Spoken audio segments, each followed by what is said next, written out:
Let's look at Friday's games in the NBA. There are 8 of them on. We'll see streaming targets. We'll give injury updates. Shockingly, Paul George is out.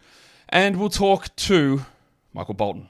Thanks, Josh. It's Michael Bolton here, and it's time for another episode of the Locked On Fantasy Basketball Podcast. Let's get to it. Let's get to it, indeed.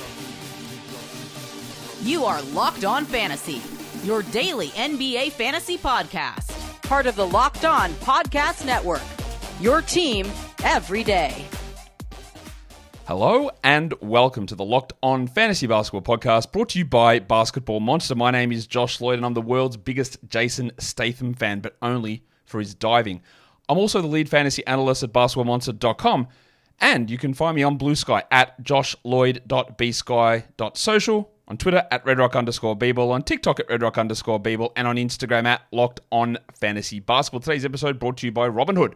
Robinhood Gold provides the privileges of a high net worth for any net worth. These generous benefits are now available for only $5 a month. The new gold standard is here with Robinhood Gold. Sign up at robinhood.com/gold. Also check out lockedondaily.com for the newsletter about your favorite team. All of the information gathered up in one spot so you can read all about it. Over there, lockedondaily.com. You know what to do also here. You double bang and you hit the thumb and you subscribe and all that stuff. Earliest show today, mailbag with Kingy. We answered some questions, talked a little bit of Halliburton and his struggles, and we talked about Doncic and his wrist injury. Now we're going to talk about the action for Friday in the NBA with the 8 games on. We'll get into these 8 games straight off the bat here. And let's look at the things that I'm watching for, what's on my radar, who's in, who's out, who might be in, who might be out, and the stream abilities or stream options there. The first game, Brooklyn and the Philadelphia 76ers. We get straight into talking about the Sixers here. Brooklyn has Friday, Sunday this week, and then they have 4 games next week, Monday, Wednesday, Friday, Sunday. The Sixers have Friday, Sunday, and then only 2 games next week, Wednesday, Saturday. On the Brooklyn side, Bojan Bogdanovic is out, Day'Ron Sharpe is out. Nick Claxton has been upgraded to questionable with his back injury, so I wasn't really expecting that to happen here, but there he is. Dorian Finney-Smith is questionable, while Cam Thomas, who missed the last game, is probable. Kyle Lowry is out. Now, I originally had Paul George listed as doubtful, but it is, again, diagnosed as a bone bruise in his knee. He will miss the next 2 games at least. He'll be reevaluated on Monday. So, yeah, the next game is Wednesday. Don't be shocked if he misses all of week 6 with Wednesday, Saturday. It's a bone bruise. We saw it keep him out 3 weeks or so. And again, players and coaches lie. Asked after the game, Nick Nurse, I think he's avoided all the issues here. And actually, he probably could have come back in. Yeah, come back in my ass, Nick. What are you talking about? I know that sounded like I didn't mean to put all those words in a run-on sentence. It sounds very different if you take it out of context. But he didn't come back in, and he couldn't come back in, and he can't play now. So what are we actually talking about? Yes, he's reevaluated on Monday. The same injury, the same bone bruise, the same knee. I know they need to win games, but he hasn't been good when he's been playing. Surely he is out all of week 5. Well, he's 100% out all of week 5, Paul George, and I would say all of week 6, and I'd be doubtful of week 7. So what this means is Tyrese Maxey's ramp-up is going to happen in the next game or 2. He's going to get a lot more usage. Jared McCain's usage is going to be able to stay high. Embiid, we hope he's able to play. Thankfully, no back-to-backs in the next 2 weeks here. I wouldn't be rushing to try Kelly Oubre. Caleb Martin will be in that mix as well. You'll get some Gershon Yabusele. You'll get some KJ Martin. And Caleb's probably the 12-team guy, and then it's going to be Oubre and Gershon after that. Who I'm watching for on the Nets, Ben Simmons is playing better, but Claxton's back. So does that put a bit of Claxton is maybe back. Does that put a bit of a stop on what Simmons is doing? I think there is a chance of that, yeah. On the Sixers side of things, Tyrese Maxey has not been good this season. Tyrese Maxey barely played in his first game back. 5 first half minutes, that's the word. And only 19 minutes overall and shot horribly. Is his hamstring just not ready? Shockingly, I wouldn't be surprised if he's back too early. Did he re-injure it? Why did he play so few minutes? So let's see, where is Maxey at? Is he back at 30? 31? I need to see. Stream guys on the Nets, Zaire Williams is an option there. Now, we saw Jalen Williams go off last game. Dorian Finney-Smith would be someone as well if he's available, but also he may not play, so there's a little bit of ups and downs there. Jalen Wilson was really good last game with no Cam Thomas, but it looks like Thomas will return, and we might have Finney-Smith and Claxton both playing also. On the Sixers, Jared McCain is your option, but he's been rostered everywhere. So he's got a bit of an extended opportunity to keep usage up. The thing's going to be, how does he keep assists and efficiency up? We'll see how that goes. And then Caleb Martin, who's a low upside player, but much like Dorian Finney-Smith on the other side of his matchup, like there's just enough little things that he can do when that extra opportunity is afforded where he can be somewhat worthwhile. And that is the most tepid recommendation that I can give, but I think that's where I sit here.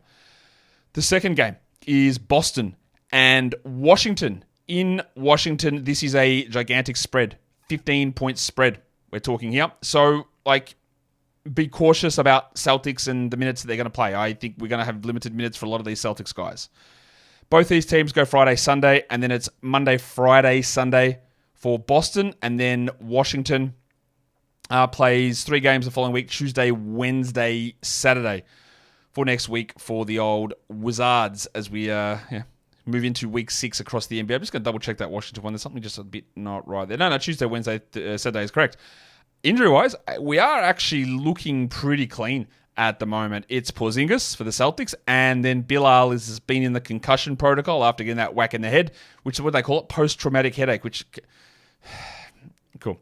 Bilal missed the last game. He's questionable here. You would have to think that I lean 51% doubtful on this side. I think that's probably where we sit with Bilal, and we saw with him out last game, Malcolm Brogdon started in his place for, some sort of reason. I want to watch Peyton Pritchard because we've sort of seen him settle back a little bit after an incredibly hot start, and I think that's fair enough to have expected that. Is that going to maintain 12 value? And when Porzingis, because if he maintains fringe 12 value, and then Porzingis has got to come back in a few weeks, that probably means he ends up a drop. So we want to just sort of understand the role. On the Wizards, Alexander Sarr has been terrible the last week. He was great the week before. I am still holding him. The blocks are nice. I want to see 27 consistently, and I want to see shots going in. But at this point, they're not. So we need to start making how much damage is too much to hold to wait for it to change. In terms of stream, guys, I'm going to go with Sam Hauser here because, I do think that we're going to have limited minutes from Brown, Tatum, Drew, White, Horford, because they could be 30 points up at halftime here. And then Brogdon's probably the stream in Washington. He's got a starting upside opportunity if Bilal is out, even though they've got a guy right there in Keyshawn George who should be starting.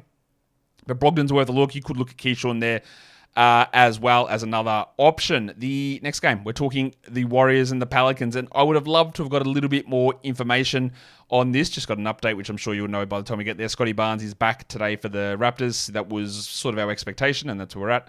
I would love to get more information injury-wise for this Warriors-Pelicans game, but I don't have it at this stage. Golden State plays Friday, Saturday, and then they go into Monday, Wednesday, Saturday in Week 6, and the Pelicans' final game for the week here on Friday, and then they have 4 games the week after. So remember with the Pelicans, there's so many weirdness things from last game.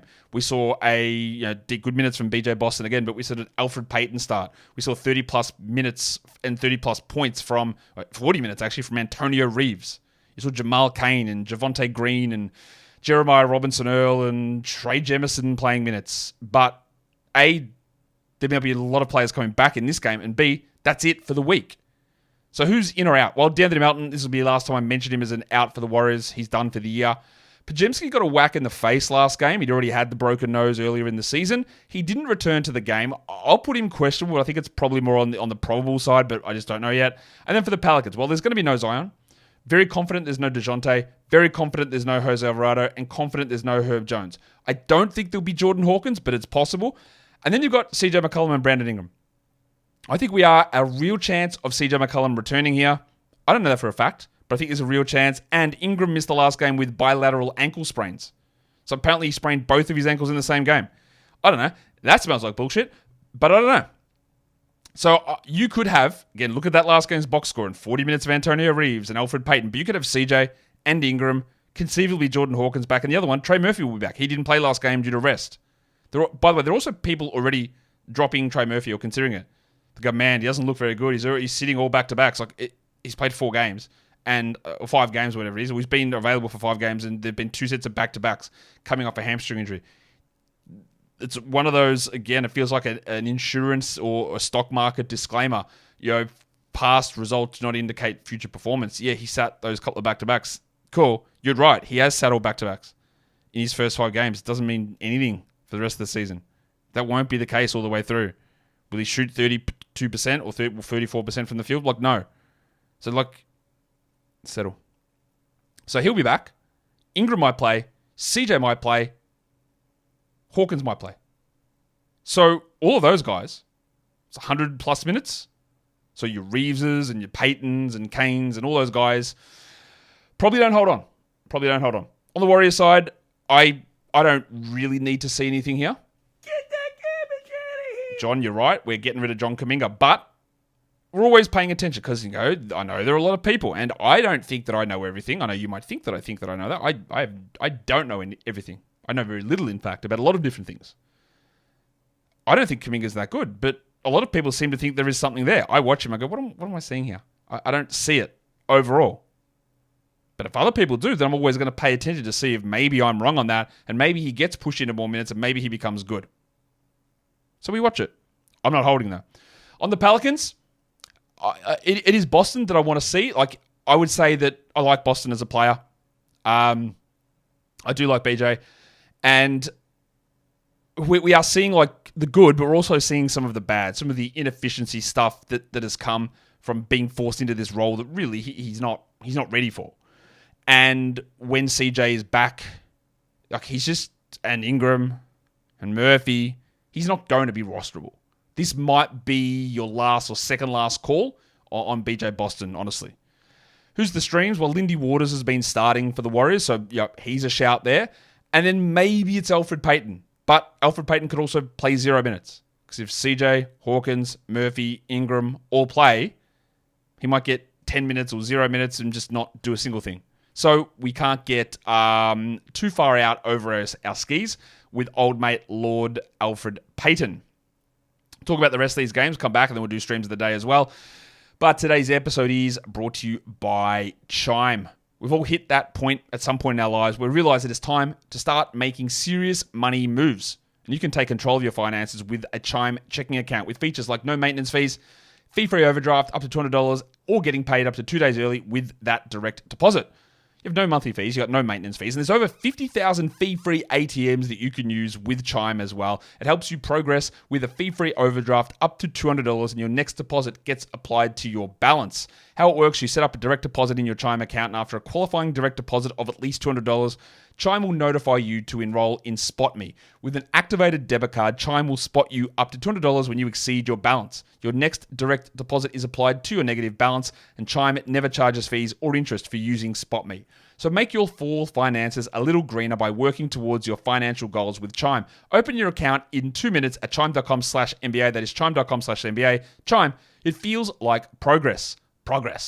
Banking services and debit card provided by the Bancorp NA or Stride Bank NA. Members FDIC. SpotMe eligibility requirements and overdraft limits apply. Boosts are available to eligible Chime members enrolled in SpotMe and are subject to monthly limits. Terms and conditions apply. Go to chime.com/disclosures for details. Today's episode is also brought to you by Game Time. You want tickets to your favorite events? Bang. Game Time's got it. Game Time Picks is the new feature that shows you the best tickets to your favorite events. You go in there and instead of having to sift through all of the garbage, what does they say? We'll separate the wheat from the chaff. The chaff? Wheat from the chaff. Anyway, who cares? Game Time Picks shows you the good stuff. Throw that in with the all-in pricing, which you can toggle on in the app, so you can see the upfront cost of the tickets. You've got the views from your seat. You've got the event cancellation protection. Every feature they chuck out there is just such a good and positive thing for that ticket buying experience.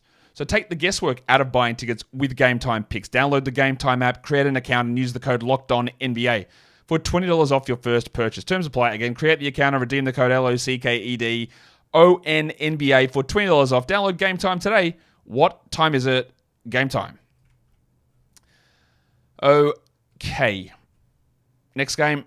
What is the next game? It is the Pacers and the Bucks. The Bucks are 5.5 point favorites here at home against Indiana. Schedule-wise, we're talking Friday, Sunday for Indiana into a 4-game week, Monday, Wednesday, Friday, Sunday, while the Bucks have Friday, Saturday this week, so they're on a back-to-back here, and then they have a 2-game week, Tuesday and Saturday.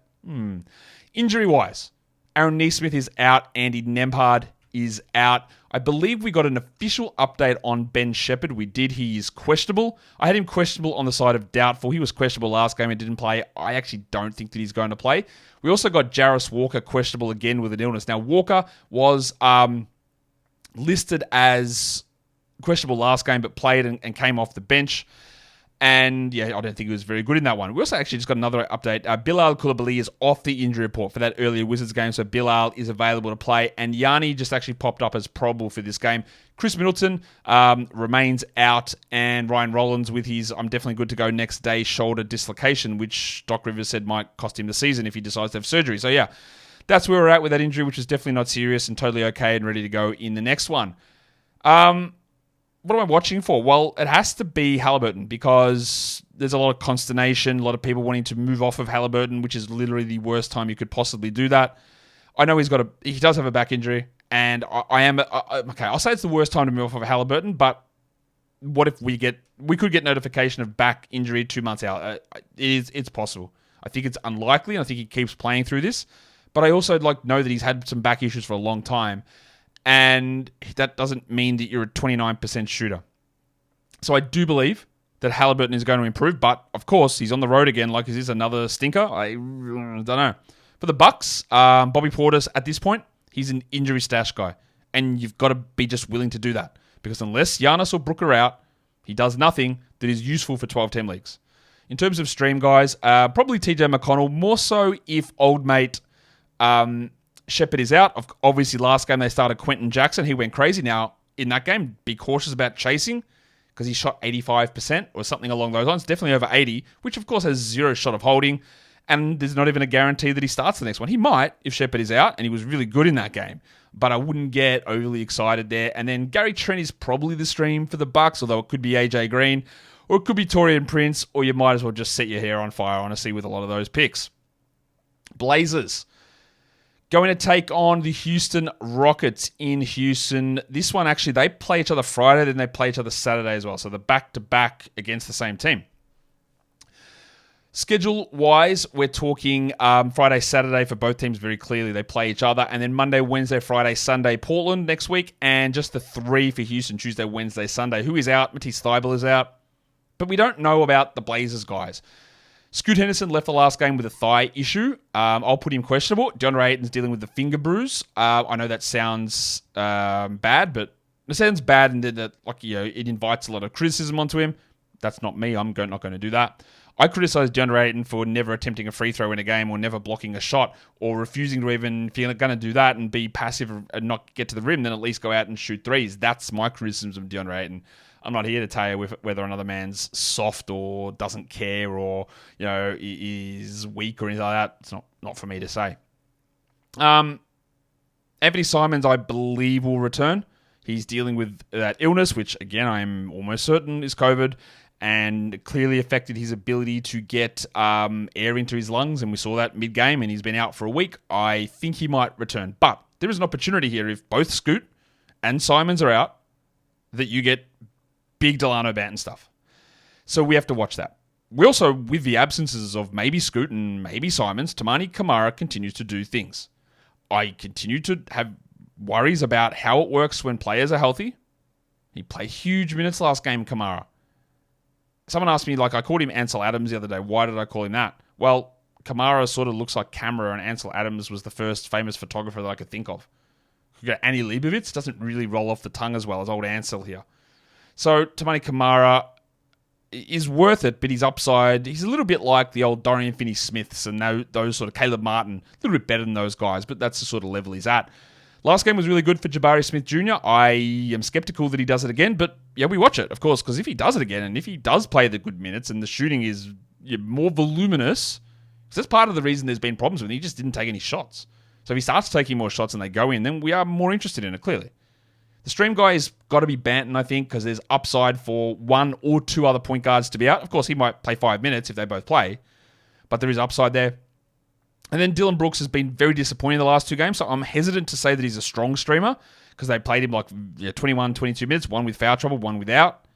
And of course, there's a Men Thompson and there's Tari Eason who's coming off that bench as well, but he's probably the best stream option out there. The Hawks. taking on the Chicago Bulls is the next game we're going to take a look at. The Hawks are 2.5-point favorites in this game on the road against the Bulls. This is Atlanta's final game for the week, and then they have Monday, Wednesday, Friday, Saturday next week. And Chicago has a Friday, Saturday back-to-back into Tuesday, Wednesday, Friday. So that is a very, very strong stretch of games. That's 5 in 8 for the Bulls. Very strong schedule coming up. Lonzo Ball is out, and Patrick Williams is out, and Williams is going to miss a chunk of those games as well. What do I want to watch on the Hawks? Trae Young. He had to miss a game earlier in the season with some Achilles irritation or whatever they called it. And then he said that he's going to have to deal with this for all season and manage it. Is that the reason that his last few games have been very mediocre? Outside of a million assists, of course, but volume shooting is down. Percentages are down. Is he dealing with this problem? There is a possibility of that. So we watch that. And then Odosumu has been bad. He's been terrible. And, okay, that's fine. Is it enough of what Odosumu does that with 5 games in 8 nights, with Patrick Williams out, that maybe over that 8-day period, he hits 3 times? Is 2 enough? You feel like he's going to get 30 minutes at least in all those games. So I watch it, can you change my mind that I think you're good? Probably not, but there is a little bit of value here. Kobe Buffkin is probably the Hawks' friend. By the way, the Hawks, remember they had everyone out? Completely clean injury report now. Kobe Buffkin's a deeper league stream guy. Maybe, I don't know how deep he is. He's not available. He's not rostered anywhere, really. Except for, of course, you guys in the double Onyx. Someone said, why do you say Onyx like that? I'll tell you in a sec. Double Onyx Platinum Titanium moves. I don't know who of you here in Australia are old like me. A few of you, I don't know how many of you are in Australia, but if you're old like me, Australian, you may have watched in the middle of the 90s, show on the ABCs, 11 p.m. Saturday night, The Late Show. Yeah? Spawned many shows. Thank God you're here. Have you been paying attention? Martin Malloy, get this, all this, degeneration. Anyway, there was a segment in that where old mate Santo Cialaro went to, I think it was his uncle's house, to go through and do a tour of an old Italian guy's house. And the guy's talking about the quality of his dining table. And for some reason, this segment has just stuck on my head for so long. And he's talking about the table, which it just looks like the standard Franco Cozzo house. And he talks about the table made out of onyx. He's like, yeah, it's onyx, and it's greater, better than marble. I'm like, okay, cool. So onyx is how I always say it. So it's the onyx leagues. That's why. The longest runway to even, it's not even a joke. It's just an explanation. That's why I say onyx like that, because it makes me laugh. So what else are we looking at? Torrey Craig started last game for Patrick Williams. Is he very good? Not particularly, but good schedule. Minutes opening up. Maybe that is a stream direction that we can go. Maybe. We'll come back. We'll cover the rest of the games, and we'll talk some streams. But today's episode is also brought to you by Robinhood Gold. With Robinhood Gold, you do not need a silver spoon to eat up the financial favors of the 1%. Robinhood Gold allows others to get the rates and the perks that are usually reserved for the high society. Now, the resourceful individual with Robinhood Gold can earn the very liberal rate of 4.25% APY on uninvested cash and be rewarded with a handsome 3% retirement boost on IRA account contributions. Robinhood Gold provides the privileges of a high net worth for any net worth. These generous benefits are now available for only $5 a month. The new gold standard is here with Robinhood Gold. Sign up at robinhood.com/gold. Terms apply. For product specific disclosures, visit robinhood.com/gold. Investing involves risk. Rate may change. Gold membership is offered by Robinhood LLC. Okay. We'll go through the remainder of these games now. 2 more to go, I think. Yep, 2 more to go. We go to Dallas and Denver. I was hoping I could get a bit of an update on this one for Denver, but I don't have it just yet, I don't believe. Double checking. Oh, brutal injury update on Vince Williams as he comes back. Grade 3 ankle sprain, reevaluated in 4 weeks. That's the Desmond Bain from last year. 4 weeks is grade 3 is not 4 weeks. I'm so sorry to tell you. But Memphis lies about the severity of ankle sprains all the time. But that's brutal, man. Vince Williams, at least 4 weeks. I'm going to say that's more 6 to 8 to me. Brutal. Don't hold him. Got to drop. Back to Dallas and Denver. Friday, Sunday for Dallas, and then Monday, Wednesday, Saturday, Sunday the week after. And Denver is Friday, Saturday on a back-to-back into Monday, Wednesday, Sunday. Doncic is out with a wrist issue that Jason Kidd said was totally fine and he was going to be able to play through. So, of course, he is out for at least like the next week. We're probably talking, so Friday, Sunday, Monday, Wednesday, maybe the weekend back-to-back in week 6 for Doncic. Dante Exum remains out. Vlatko Cancar is out for Denver. He was coming off a torn ACL. Landed, it was the same knee. It looked really bad. The fear initially was another re-tear in the ACL. They said originally knee sprain, which is, you never want to hear that. Non-specific knee sprain on an injury looks like that means ACL. Then today they came out and they wouldn't confirm that it was a torn ACL, but they said he's going to be out for a long time, in fact, the foreseeable future. And Michael Malone said something like, if he had any bad luck at all, that would at least mean he's got some luck. Everything about that, I don't know why they're not confirming it, suggests season over for Cancar and torn ACL. But I hope not. They could use what he offers, but that's every little piece of that suggests season over for Cancar. I hope not. Aaron Gordon remains out, but the big one is we don't know about Big Chungus, Nikola Jokic.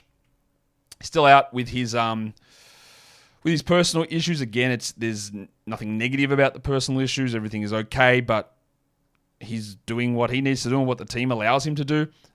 He has missed 3 consecutive games now. The last time Jokic played was on Sunday. And they had that weird stretch where last week they only played the 2 games, and that was Friday, Sunday, so he's missed both of those. So the last time he played was actually the 10th of November. So it's been a while since Jokic has been there, and I think we've probably got to put him into the do not draft pile now. You just never know when he's going to up and disappear from a team. He might be attending a birthday party. Next thing you know, he'll be going to protests or burning sage or something. Like at some point, like enough is enough, and we just can't draft Jokic anymore if we're going to have these unexplained absences that can ruin your team at any point. I think we really need to think about that when drafting him next season. Please tell me you understand that I'm joking. Yes. Please. Anyway, I don't know if Jokic is going to play, and if he's out, Dario Saric is the stream guy. So what about Doncic? I think that Quentin Grimes will replace him in the starting group, so we want to watch that. The immediate thing would be, I go grab Jaden Hardy. He's a high-usage player, but I believe if you go look at all the data, in the past, Hardy's been able to have some big games, but it's usually if both Kyrie and Luka are out, not if one of them's out. So Hardy's fine. He's a decent usage player with some iffy efficiency at times and some decent passing, but I don't think Kid's going to move away from starting Quentin Grimes. And Quentin Grimes is not really a 12-team league guy here. You might consider it.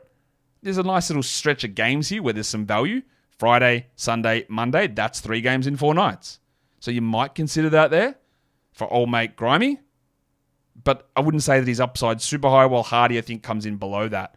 On the Nuggets side of things, I do want to watch Michael Porter Jr. because he had some solid moments earlier this season, but I feel like he's sort of just tapering off. And with Aaron Gordon out, he's doing a little bit more rebounding-wise. And I just want to see maybe if there's a little bit more. I don't think there is, though. I look at Najee Marshall as a decent stream guy. Najee Marshall's an underrated assist player, and with Doncic out, just look for his assists to rise slightly. Don't think it'll be enough to roster him, but he's in that mix with Grimes as well. And then on Denver, it is Saric, but that's mainly if Jokic is out again. The last game of the day is the Sacramento Kings and the LA Clippers. Schedule-wise, both go Friday, Sunday, and then both go Monday, Wednesday, Friday, Sunday in Week 6. Devin Carter is out, but Malik Monk has been upgraded to doubtful. So Monk won't play in this one, but Leaky will probably be available for Sunday, if not Monday. So his return is coming, meaning that Keon Ellis and Kevin Huerter's little run at things probably ends. DeMar DeRozan and Domantas Sabonis, both likely to return. And that's what we said the last time they played, which was Monday. Said, you could look at what happened with Keon Ellis, which was ridiculous. But they don't play for 3 days, and DeRozan and Sabonis are likely back by then. Kawhi Leonard's going to be out. Of course he is. And Norman Powell will be out for the Clippers. I want to watch Keon Ellis. He's also worth streaming, so is Kevin Huerter. But Ellis was obviously ridiculous last game. But what I more want to watch, I don't think that he's going to do what he did. He's not going to hit 9 threes. It's more about what does Mike Brown do? Maybe I should have said, what do I want to watch? Mike Brown. How does Mike Brown treat Keon Ellis now? Does Keon Ellis go back and play 12 minutes? Does he play 24 minutes in an even split with Kevin Huerter? Does he start over Kevin Huerter? Almost definitely not. How do they use him? Because game log look, it makes no sense. You can't make any sense of what's happened to his playing time. How bad does Mike Brown look into the recent performance? He does a lot, and see how that impacts the minutes. Kevin Porter Jr. played like 20 minutes last game for the Clippers, and the numbers were okay. Now, you know what you're going to get. Bad field goals and bad free throws, but points, rebounds, assists you can do. And with no Norman Powell, he's not starting. They're starting Amir Coffey and Chris Dunn, but in terms of a per-minute producer, Porter can be better. We just see what sort of minutes they push him into. In terms of stream guys, Keon Ellis, and then Amir Coffey. It was great last game. I don't think that's a realistic outcome every game, but it's him and it's Dunn and it's Porter, and I think all of them have stream ability. Now, let's take a look at the upcoming schedule and how we can work that, manipulate that. Maybe that sounds a little bit nefarious. Back-to-backs, Friday into Saturday. There are 6 teams that have them, and these are players who are all available. And we're using a new Yahoo cutoff of 40% now because of the inactivity over there. 6 teams. Chicago, Denver, Golden State, Houston, Milwaukee, and Portland play Friday, Saturday. So, Ayo Dosunmu, Peyton Watson, Lindy Waters III, Ansel Adams, Toumani Camara, Russell Westbrook, and Torrey Craig have a little bit of appeal for Friday, and then you could stream them in for Saturday as well. And if we hear that Jokic is out, then Dario Saric would also jump into that grouping. If we go chunky here, Friday through to Tuesday of next week, every day is streamable. So who's got the 3 games across that period? And who's worth looking at? Well, Peyton Watson's available, like he's 21% rostered. 3 games, 5 nights, it works for me. Ayo Dosunmu, the Bulls. They got 3 games in 4 nights, actually. Lindy Waters, Najee Marshall, Fanapants Kevin Huerter, and Neemias Queta, because I believe the Celtics have I think they got a back-to-back in there as well, meaning there's going to be one of those. Let me double-check that. Yeah, they've got a Sunday, Monday back-to-back, the Celtics, meaning that Horford's going to sit one of them. You could throw Cornette in there as well. Not that Queta's playing particularly well, but just enough to sort of boost him up to be somewhat interesting. Let's talk streams of the day. For Friday, of course, stay up to date with this with our Basketball Monster alerts, or you can follow my account over on Blue Sky or over on Twitter. I'll never understand the lol, Blue Sky comments, but whatever. Streams of the day. 10-team stream. I think it's Ben Simmons. Now, I do worry that Nick Claxton maybe dropped some of those minutes down, but the production from Simmons at the moment has actually been pretty good. I don't think that he's a must-roster guy at all, but for a day like this, I'm interested in it. I think for 12s, we can look at Lindy Waters, available everywhere. We can look at Neemias Queta for 14-teamers. Again, it's iffy. Deeper leagues, we can, because again, he might start, he might not, I don't know, but we can take a look for your double Onyx, Platinum, Diamond, Titanium moves. Torrey Craig is available everywhere, and he was pretty good last game. And then Yahoo and ESPN points, we're using the 40% cutoff rule again there, and that's Ayo Dosunmu, who projects the best out of guys with that level of roster number across Yahoo and ESPN. If we go now into talking about, category leagues, I don't know what happened to my 12-team stream list. It disappeared, and I am running short of time, so I'm going to just read it out to you. The 10-team stream list is starting with Ben Simmons into Lindy Waters, into Neemias Queta, Chris Dunn, Toumani Camara, TJ McConnell. Yeah, they're my top 10-team streamers. And then we go to 12s and we go to Najee Marshall, Caleb Martin, Malcolm Brogdon, Torrey Craig, Sam Hauser, and Jarris Walker. Although if Ben Shepherd is out, maybe we look at Quentin Jackson in that mix as well. And then for points leagues, what's happened to these things? Yeah, then for points leagues, for Yahoo, I go to Ayo Dosunmu, BJ Boston, Peyton Watson, Russell Westbrook, Malcolm Brogdon, and Timothy John McConnell. And lastly, on ESPN points, we go through and look at Dosunmu, Peyton Watson, BJ Boston, Lindy Waters, TJ McConnell, and Russell Rusty Westbrook. That'll do it for a preview show here. I'll be back to recap Thursday's action later on in the day. Don't forget about that. Hit the subscribe and the thumb up. And again, let's have a great day. Let's be positive. And remember, do something good. You've already done something good. Let's keep doing something good. Let's be kind to ourselves. Let's be kind to others. Fantasy and in other aspects of life. Guys, we are done here. Thank you so much for listening, everyone. See ya.